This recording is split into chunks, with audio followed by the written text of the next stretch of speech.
What did you say? Well, it's because I've already been talking about friends. So I gave you the hints before, but that's absolutely right. Friendship, friends. Do you see it? So, if you would, open your Bibles to Ecclesiastes chapter 4, verses 7 through 12 this morning. Make sure the camera is set correctly so that whoever watches at home is able to see the entirety of my weird-looking face and nose. Y'all laugh at that, but if I say another joke in previous weeks, you're just kind of like dead silent, crickets. I make fun of my nose, and y'all think it's hilarious. Yeah, bless your hearts.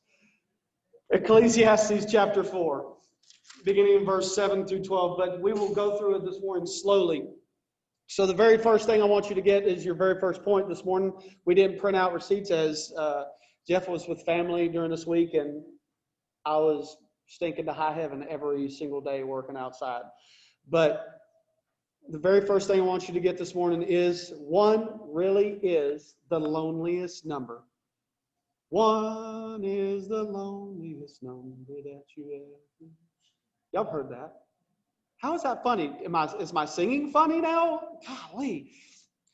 So, very first thing we want to look at this morning, verse 7 and 8 says this: Again, I saw vanity under the sun.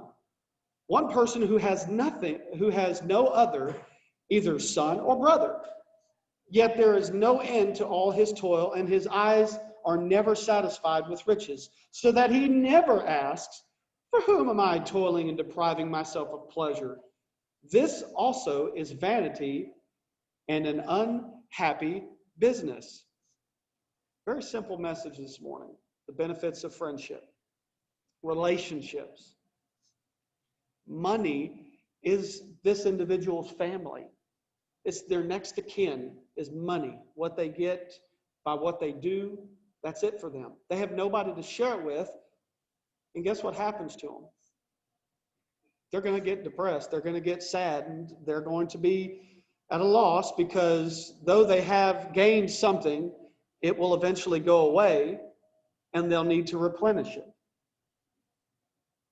If you have a true friend, does that go away? Do you lose it? Our relationships have the ability to give us joy and happiness.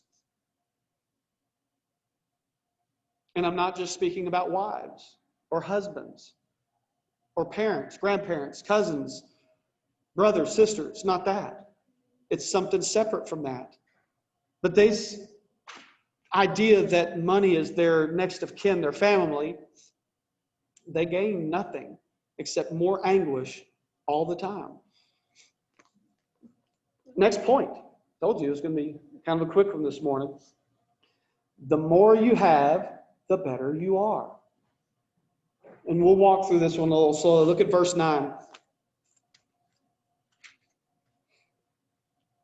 2 are better than 1 because they have a good reward for their toil, a greater yield and reward when 2 work together, when you have a partnership. And we're thinking of marriage still. You're probably thinking, well, I have that. I have my spouse. We're not talking about spouses today. The text is not talking about marriage, and we'll get into that. Look at verse 10. For if they fall, one will lift up his fellow. But woe to him who is alone when he falls and has not another to lift him up. Hebrews chapter 3, verse 13. But exhort one another every day as long as it is called today, that none of you may be hardened by the deceitfulness of sin. In the same book, in Hebrews chapter 10, verse 25, not neglecting to meet together, as is the habit of some, but encouraging one another, and all the more as you see the day of the Lord, drawing near. Galatians chapter 6, verse 2, brothers, if anyone is caught in a transgression, you who are spiritual should restore him with a spirit of gentleness. Keep watch on yourself, lest you too be tempted. Bear one another's burdens, and so fulfill the law of Christ.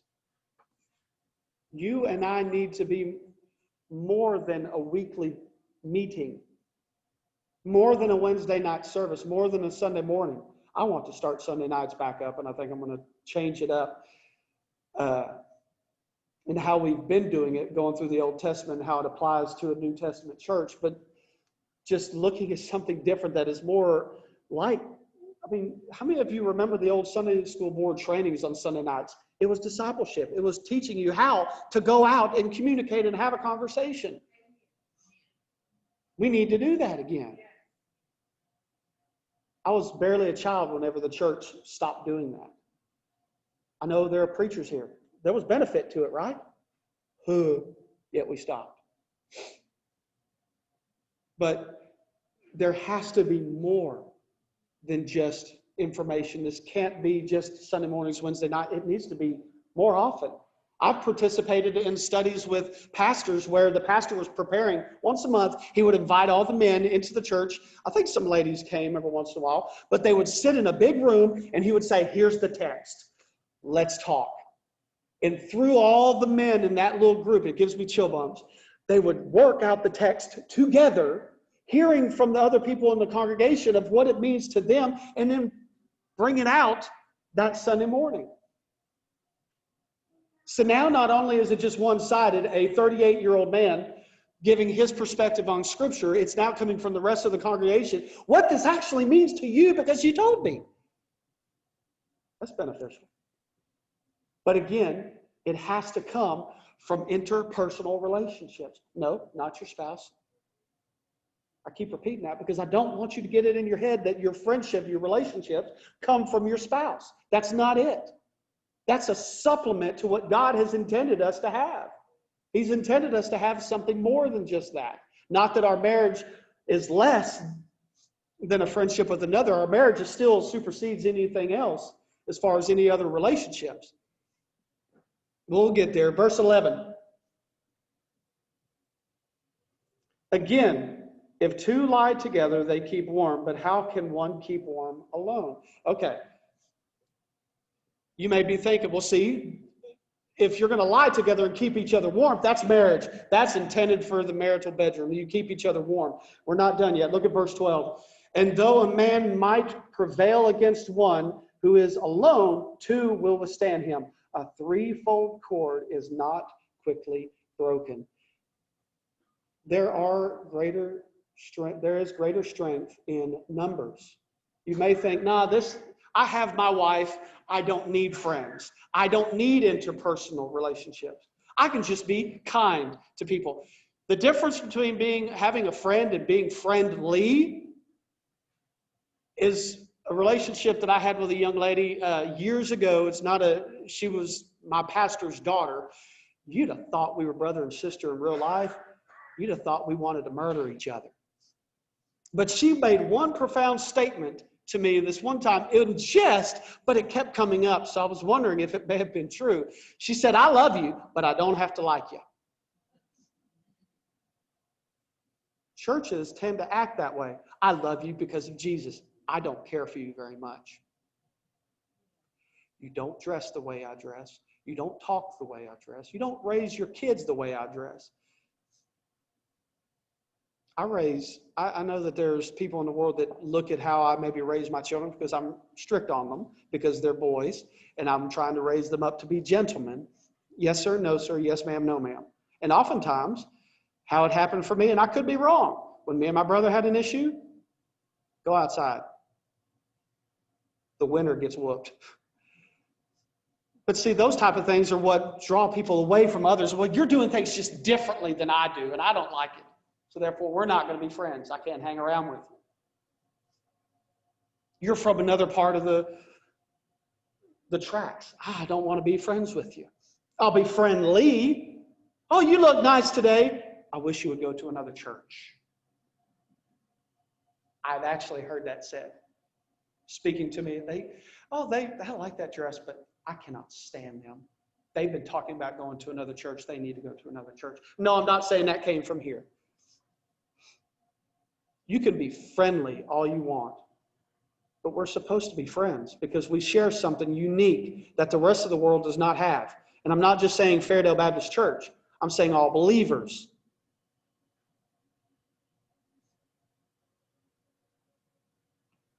But back to this, you may think that I have my wife or I have my husband. I don't need anybody else. I have my mother, my dad, my grandfather, brother, sister, cousin, all this. I don't need anybody else. And you may be thinking that this warmth that is to be shared is for a husband and wife. Though, if you're cold, yes, scooch over to your wife a little bit more. My wife is a furnace. If I'm cold at night, scooch over. I'm going to get warm. But explain the threefold cord. Are we talking about polygamy now? We should have multiple wives. I'm good with one. I don't want to get beat on any more than I already have by more than one person. Why do you think my eyes are black? Anyways, but is it polygamy? Solomon is at the point of his life now, which one of these days I would love to present the book of Ecclesiastes from the perspective of Solomon. I have a skit that I've written out that I perform as a means to explain what the message is of Ecclesiastes. It's awesome. We'll do it one of these days. But Solomon is a much older man. He's nearing the end of his life whenever he is writing this letter. And he's explained all the failures that he's had, summed up in a sentence in verse 9 of chapter 9 of this same book. He talks about it being with one wife, the one wife that God has given you. He's gotten to the point and realized this is all vanity. Everything that I've done in my life, because he's experienced everything, is about pride, is about vain behavior. It's not about multiple wives. This is not about marriage. It's not talking about our spouse, but it's talking about partnership. The illustration of being out in the woods and being cold and you spoon for warmth is the idea of survival. Do you have a friend that you can easily say, I will do everything I can to help them, keep them safe, keep them healthy, keep them strong, keep them out of danger? That's what this is. It's an illustration, it's an example from Solomon to tell them, listen, do you have somebody, and no matter what, you're going to protect? Yes, we have our wife, but we have relationships, and you have another person that is going to do the same for you. Is friendship such a big deal or really important to God? Yes, it is. You know, one of my favorite books, and they made into a movie years ago, I tried to get it to play up on the screen, but the sound quality was just terrible, and there was no way to remove the music with the noise going on. But one of my favorite books is the Lord of the Rings trilogy. And if you don't know, JR Tolkien was a Christian theologian. He taught theology in seminary over in England. He actually led C.S. Lewis, who was an avid atheist, to Christ, just by walking in the woods talking about myths, about what is construed as a myth. Got to lead him to Christ. There is tons of theology in the Lord of the Rings books. It was all about redemption. He wrote it to give to people as a means to lead them toward Christ, because other people wouldn't otherwise read it. Just like the Pilgrim's Progress. Many of you have read that. That book is actually a Christian book. Read it. It's amazing. Had a young lady in the past several months want to do a Bible study. I'm hoping that we'll be able to do that at some point. But if you don't read it, there's plenty of literature out there that points to Christ. But anyways, in this one scene in the book, Frodo has been carrying a golden ring, which represents the temptation for evil and control and power. And he's been wearing it, and it's weighing on him, and he's so tempted that he just wants to put it on and be oh so powerful and to do anything and everything that he wants. And he's had a companion that's gone along with him. He's had several, but those several have gone on to do other work. But this one stood by him no matter what, even in the face of his friend Frodo, it was Sam and Frodo, being so ugly to him, trying to kill him at one point. And Sam stuck with him. In the conversation, they're right there at the cusp, ready to destroy this ring, get rid of it, throw it away, be relieved of this temptation for evil and for power and for sin. And the conversation goes like this. They're exhausted, they're tired, they're sitting on a side of a volcano waiting to go throw this ring in there, and they're laying there. They've collapsed. Sam sits up. Frodo can barely breathe. They haven't had food or water. And I'll try to dramatize this as best as I can. Sam says, "Do you remember the Shire, Mr. Frodo? It will be spring soon, and the orchids will be in blossom, and the birds will be nesting in the hazel thickets." He's crying. "And they will be sowing the summer barley in the lower fields." Frodo opens his eyes and looks at him and eats the first of the strawberries and cream. "Do you remember the taste of strawberries?" Frodo looks at him and says, "No, Sam. I can't recall the taste of food, nor the sound of water or the touch of grass. I'm naked in the dark. There's nothing, no veil between me and the wheel of fire in hell. I can see him with my waking eyes. Then let us be rid of it once and for all. Come on, Mr. Frodo. I can't carry it for you, but I can carry you." He picked him up and carried him to the volcano. Sounds kind of familiar to the Footsteps of Jesus poem that many of you have read. When the two footsteps going into the sand and then there's only one, it's because Jesus carried him. Do you see the redemption, the Christ in this? Do you have a friend who is a faithful friend, who is a Christian, who no matter what, no matter how exhausted you are, no matter how fatigued you are, no matter how much strain and how much temptation to sin has come against you, that they, no matter what, will be there and they will pick you up and carry you, whether you can move on your own or not. And see, that's where it's uncomfortable. Because I just want to deal with things on my own. And oftentimes a person isn't even dealing with them. They're laying in the mud, in the muck, in the mire. Job had 4 friends come to him and his wife, supposed to be encouraging him, but they didn't. God does have a place in life for friends, and we need to have friends in our lives. Not just be friendly to one another, but we should all be friends no matter what a person has done. If Brother Bo comes up to me and calls me a low-down, dirty dog, goat-sniffing, ugly, evil, unkind, whatever, just as ugly and mean to me, should I turn around and repay that to him? Shame on people that do. Brother, that wasn't nice. I love you. You are of better stock to talk like that. By the way, Brother Bo's never said anything ugly like that, at least to my face.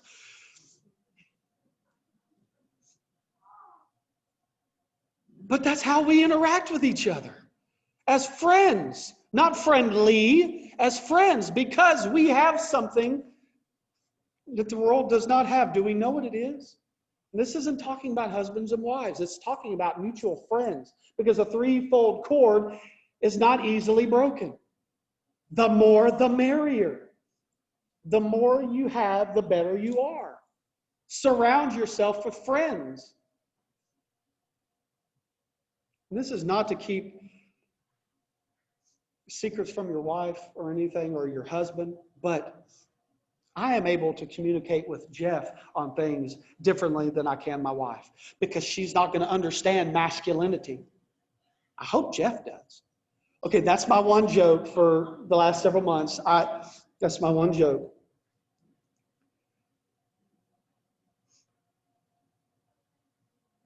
But we can relate better than others can in certain things. I've told y'all about my best friend. He's vegan. He doesn't hunt, doesn't own a weapon. I'm completely redneck. He's not. He likes basketball. I like baseball. Completely polar opposite. But because of Christ, where otherwise people have told us, how are y'all even friends? It's because of Christ. Finally, true friendship is an affectionate bond forged between people and preserved in faith with trust and truth because of Christ. We have lost something of a joyful wonder of this gift of friendship, experienced vertically with God and horizontally with one another, which means we have a great opportunity to recover our forgotten heritage of friends. Jesus talks about friendship in chapter 15 of John. In verse 13, no longer do I call you servants, for the servant does not know what his master is doing, but I have called you friends because all that I have heard from my Father I have made known to you. It's because of everything that we have in the truth of the gospel is what makes us friends and what keeps us friends, not being friendly, but being friends. No longer do I call you servants. No greater love has no one than this, that someone lay down his life for his friends, that keeping people warm, putting others before yourself. Without friends, and I mean plural, we deprive ourselves of a joy-filled and happy life, a God-gifted life, and that He has had planned for each and every person. This is what you need to do. This is your application. Identify a few people and plan time to get together, such as a weekly rhythm of coffee, lunch. Reach out to a friend you've lost regular contact with. Plunge your conversations below the shallows and into deeper water of life, into deep, meaningful conversations. Oxygenate your friendships. Strengthen them with an affirmation and encouragement. Let's treasure God above friendship. Thank God for friendship and enjoy God through friendship. We're supposed to be Christ to the world. We're supposed to be representations. So then why wouldn't we go and be around representatives of Christ? Let me pray for you. God, thank you for this time.